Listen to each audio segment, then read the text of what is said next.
So, good day sa inyo mga bossing. Maulang hapon. So, may nag-comment sa atin mga boss na sabi ni bossing gawan ko daw ng video kung ano yung mga napaltan ko, tapos kung magkano yung mga nagastos ko, ano. So, from stock talaga, as in yung makukuha mo sa kasa na all stock talaga. So, ang pinaltan natin unang-una is yung gulong. Siyempre, ang laki ng gulong ng stock ng Beeperman, ano. So, ako naman, mas gusto ko sa kanya, mas preferred ako sa mas maliit na gulong.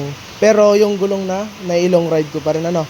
So itong pinalit pala natin mga boss is Maxi Stars. Una't huli yan mga boss. Bali yung panghuli natin 70-80. Nagkakahalaga yan ng parang 1,250 o 1,250. Tapos yung nasa unahan is 60-80. Maxis din yan mga boss. Na ang presyo naman yan mga boss ay parang nasa 1,150 lang, ano.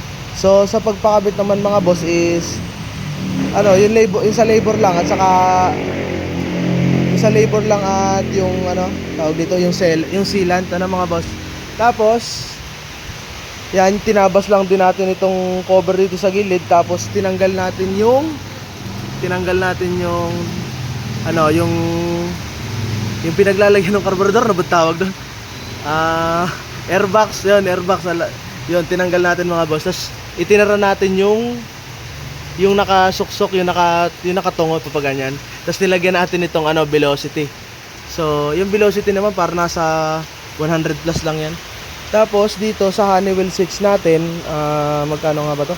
Para nasa 400 itong dalawa. Carbon kasi ang kon dito, mas mahal to ng konti do sa ordinary.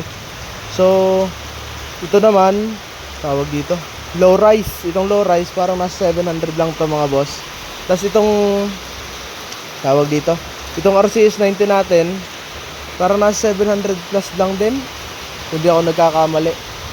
Tapos yung labor lang din, yun lang dagdag. Tapos ito pala, nagpalit tayo ng fluid tank, gawa ng nasira yung nauna, nabasag.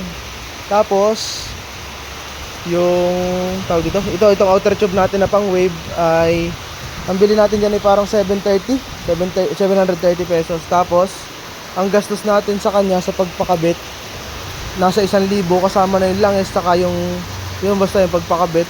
Kasi ano, hindi naman kasya yung stock na bracket, bala yung ginawa, kinonvert.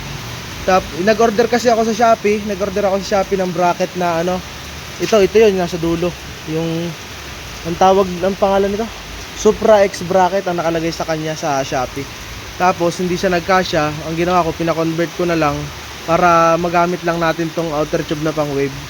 So ayun mga boss, yun lang yung gastos natin dito sa motor. So sana nakatulong itong video na to mga boss. Alright.